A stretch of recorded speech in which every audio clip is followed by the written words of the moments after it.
Dzień dobry. W 1997 roku powstał film, który kosztował niewiele, a zarobił krocie. Wszyscy rozmawiali na temat jego dziwnej, ale wciągającej fabuły i niezapomnianym zakończeniu, które można było interpretować na różne sposoby. Dla niektórych dzieło, dla innych film niezrozumiały. Film Cube pokazał, że aby zrobić dobry film, nie trzeba dużego nakładu finansowego. Miał dużo naśladowców, ale im jednak nie udało doścignąć się wzoru. Jak widać, król jest tylko jeden. Dziś chcę przedstawić Wam słynny Cube oraz filmy, które są do niego podobne.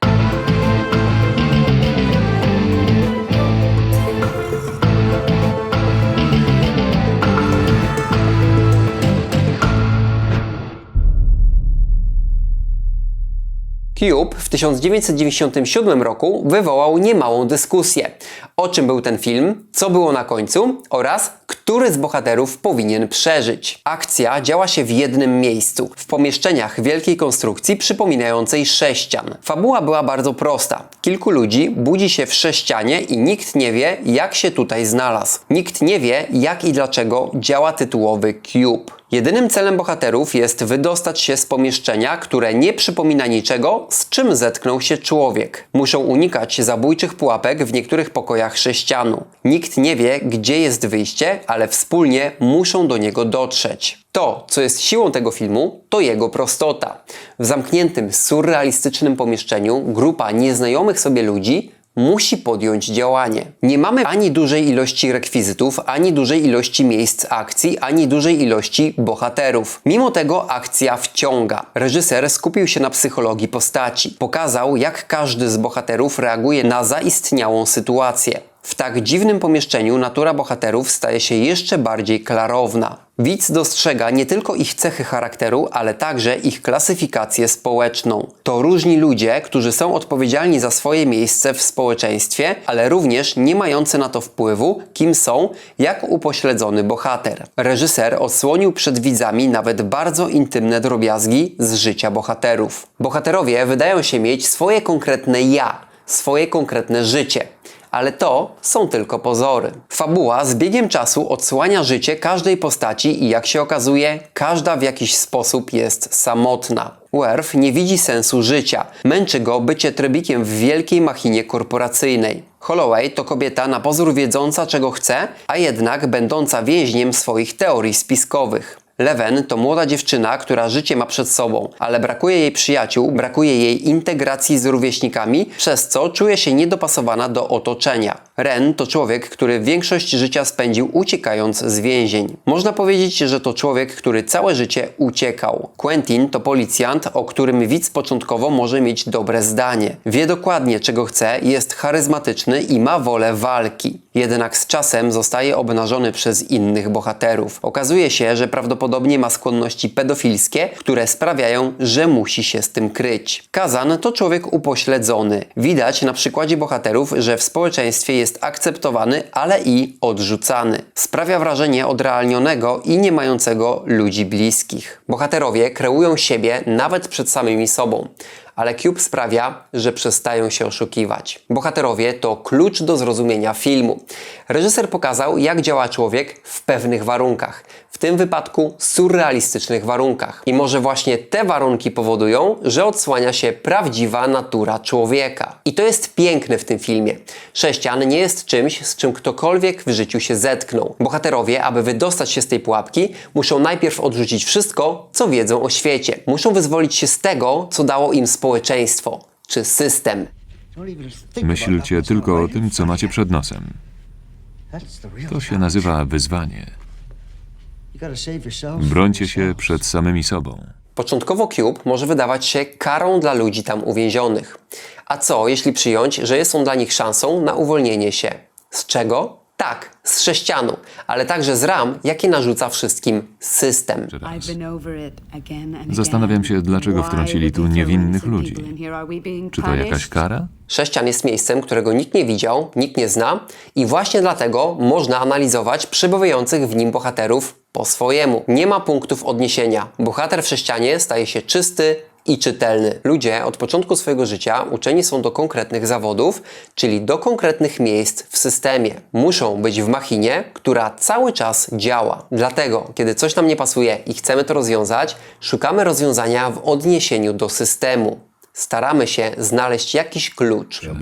Czyli twoja teoria upadła. Bohaterowie nauczeni są żyć według zasad działania systemu. Każdy musi mieć jakąś funkcję, nawet w tak dziwnym miejscu jak Cube. Pomóż jej. Od teraz będziesz niańką.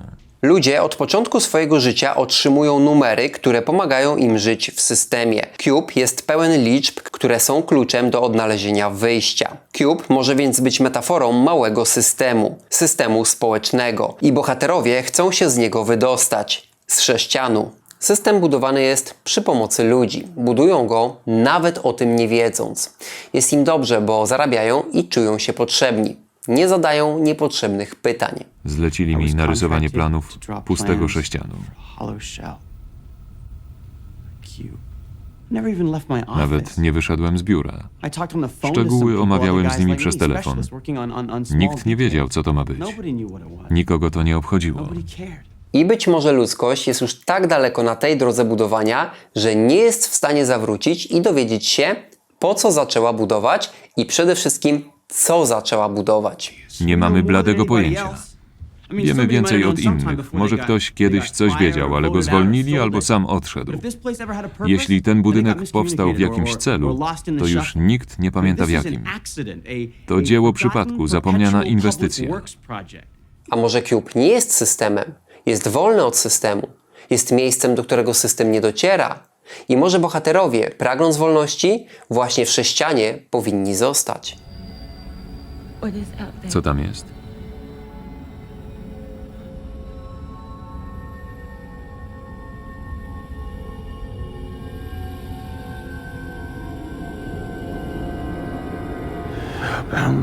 Bezmiar ludzkiej głupoty.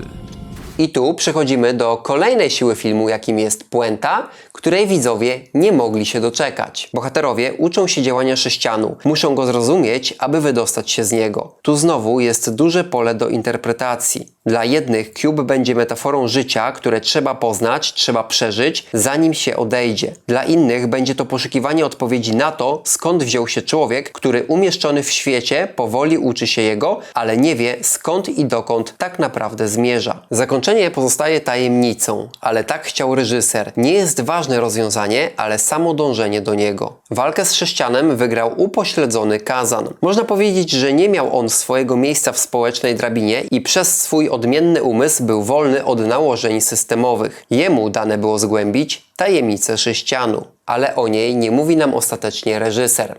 Czy takie zakończenie pozostawia widza w poczuciu niespełnienia? Myślę, że nie, ale takie zakończenie jest odważne. Film powinien rozwiązać wszystkie tajemnice i odpowiedzieć na pytania w nim zawarte. Ale Cube tego nie robi. I to docenili fani. Bo czy ktoś zna odpowiedź na najważniejsze pytanie?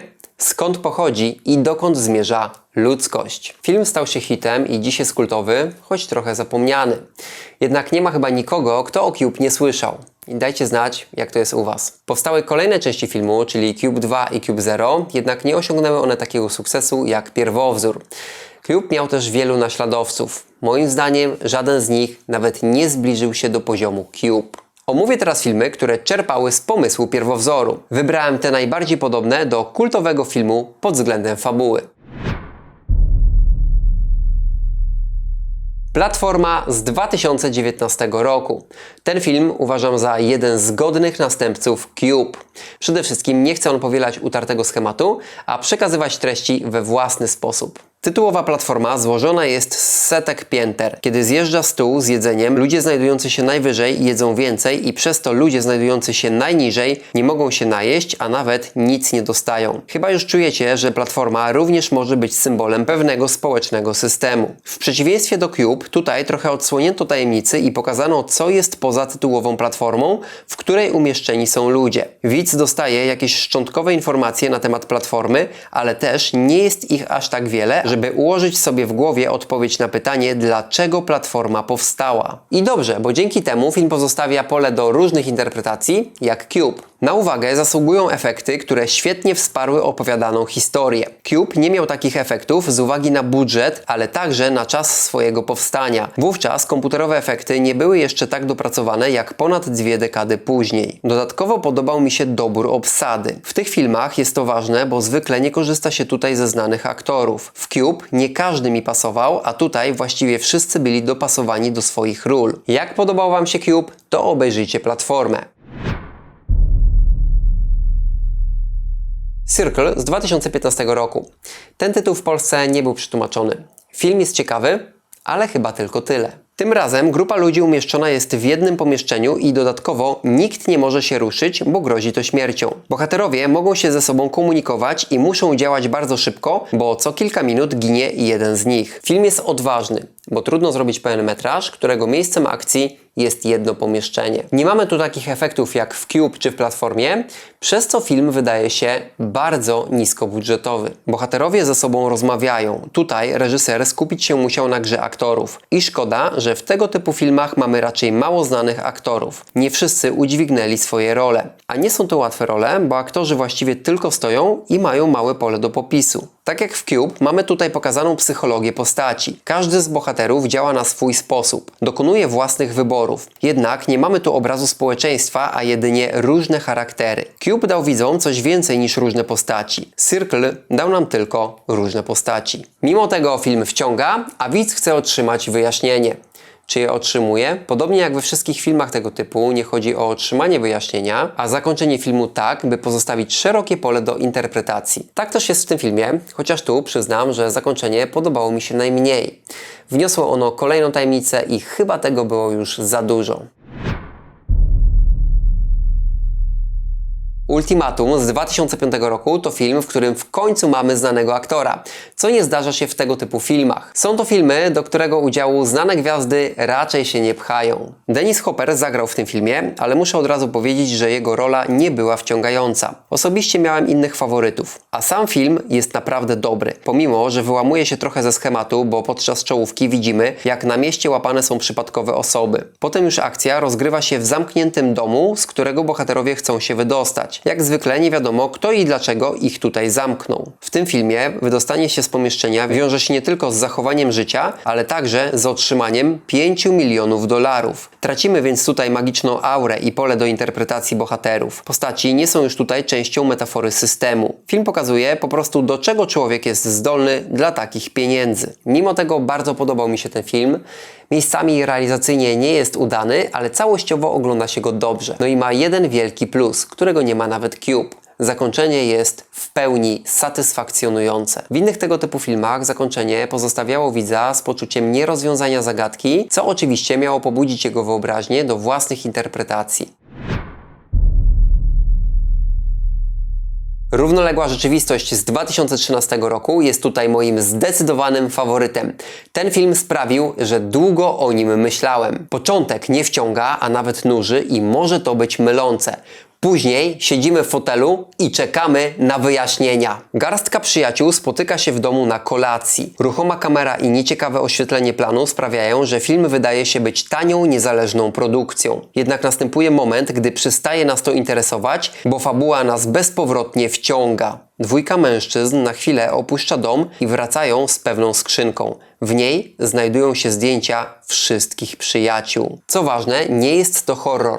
Nie ma tu psychopatów czy morderców. Reżyser, który również jest autorem scenariusza, stara się pokazywać wydarzenia tak, jakby mogły przytrafić się one każdemu. Przyznam Wam, że w pewnym momencie byłem tak zafascynowany fabułą, że nie przeszkadzały mi mankamenty produkcyjne filmu. Bohaterowie rozumieją, że mają pewną zagadkę do rozwiązania i zaczynają do tego dążyć. Ten film jest inny od poprzedników. Nie ma tu makabry, a inteligentnie przemyślany temat. Nie ma zbytecznej czy błahej filozofii egzystencjalnej. Jest fizyka kwantowa. I co najważniejsze, finał nie pozostawia widzu poczucia braku odpowiedzi. Oczywiście nie podaje wszystkiego na tacy, pozostawia widzu pole do rozmyśleń, ale jednak to, co najważniejsze, zostało wyjaśnione. W przypadku tego filmu to dobre rozwiązanie. Są tutaj poruszane tematy fizyki kwantowej, istnienia wielu światów, co już jest tematem dosyć poważnym. Widz czułby się zawiedziony, gdyby zakończenie nie dawałoby rozwiązania. Jak dla mnie film jest jednym z lepszych o tej tematyce i jak na niego traficie, to obejrzyjcie. Pora na escape roomy. Escape roomów trochę powstało, ale ja opiszę tylko dwa. Pierwszy z 2017 roku. Ten film stanowi raczej lekką rozrywkę dla mało wymagającego widza. Aktorstwo jest miejscami naprawdę kiepskie, ale myślę, że wizualnie film się broni. Pokój z zagadkami, z którego trzeba uciec, jest miejscem akcji. Garstka przyjaciół została wciągnięta w zabawę, która okazuje się koszmarem, bo mogą realnie zginąć. Zagadki w pokojach są nawet ciekawe, jednak końcówka rozczarowuje. Rozwiązanie zawiera pseudofilozofię, a finał wydaje się być dopisany w scenariuszu podczas kręcenia filmu. Jak dla mnie brakuje temu filmowi drugiego dna, pola do analiz. W niczym nie przypomina słynnego Cube. Natomiast Escape Room z 2019 roku bardzo mi się podobał. Tu również mamy pokój z zagadkami i realnymi pułapkami. Również mamy kilku ludzi, w tym przypadku nieznanych sobie. Strona wizualna jest świetna. W tym filmie twórcy umiejętnie wykorzystali efekty komputerowe, a poszczególne pomieszczenia, w których bohaterowie muszą rozwiązać zagadki, prezentują się ciekawie. Są bardzo przemyślane. Szybko wiadomo, że uczestnikom zabawy grozi śmierć i muszą myśleć i działać, aby wydostać się z pomieszczenia. Bohaterowie są różni, poszczególne pomieszczenia także i to powoduje, że widz nie powinien się nudzić. Trzeba powiedzieć, że film nie przekazuje żadnych filozofii. Nie mamy tutaj metafor, które odnoszą się do spraw ludzkości. Nie jest to zatem konkurencja dla Cube. Film stanowi raczej dobrą rozrywkę niż głębokie kino. Zakończenie nie przynosi pełnego rozwiązania, ale też nie zostawia widza z poczuciem niedosytu. Po tym filmie nie będziecie rozważać, kto i dlaczego uczynił bohaterom takie piekło, ale też nie będziecie zawiedzeni. Dobre kino na deszczowy wieczór. I Nine Dead z 2010 roku. Również nie ma polskiego tłumaczenia. Mi ten film bardzo się podobał. Jest dużo bardziej przyziemny niż Cube. Miejsce, w którym przebywają bohaterowie, to coś w rodzaju piwnicy. Nie ma tu miejsca na filozofię czy głębszą interpretację, ale to nic złego. Film trzyma się realnego wyjaśnienia sprawy, czyli odpowiedzi na pytanie, czemu bohaterowie znaleźli się w tym miejscu. W tym filmie mamy konkretnego bohatera, który zgotował wszystkim taki los. I to jest coś, co w Cube nie występowało. Tutaj wiadomo, że bohaterowie zostali schwytani i uwięzieni w jakimś konkretnym celu. Mamy na początku nawet sceny łapania. Fabuła prowadzi do konkretnego rozwiązania, czyli odpowiedzi na pytanie, kim jest tajemnicza postać, która więzi bohaterów. I to rozwiązanie przychodzi. Tu znowu mamy coś, czego w Cube nie zaznaliśmy. Mamy konkretne odpowiedzi. Odbiorca dostaje to, na co czekał. Także jest to taka przyziemna wersja Cube, ale mimo tego film się dobrze ogląda i fabuła wciąga. Filmów korzystających z pomysłów Cube jest więcej, ale to Cube jest wzorem, jak na razie niedoścignionym. Napiszcie, jakie wy znacie filmy, które pasują do omawianego wzoru. Czy piłę byście tutaj wrzucili? To wszystko. Pamiętajcie o subskrypcji kanału, pamiętajcie o polecaniu go swoim znajomym. Odcinki, które wam się podobają, umieszczajcie na tablicach swoich mediów społecznościowych. No i bierzcie udział w konkursie. Komentując odcinek na moim kanale, bierzecie udział w konkursie, a o nim dowiecie się z opisu. Dzięki i do zobaczenia.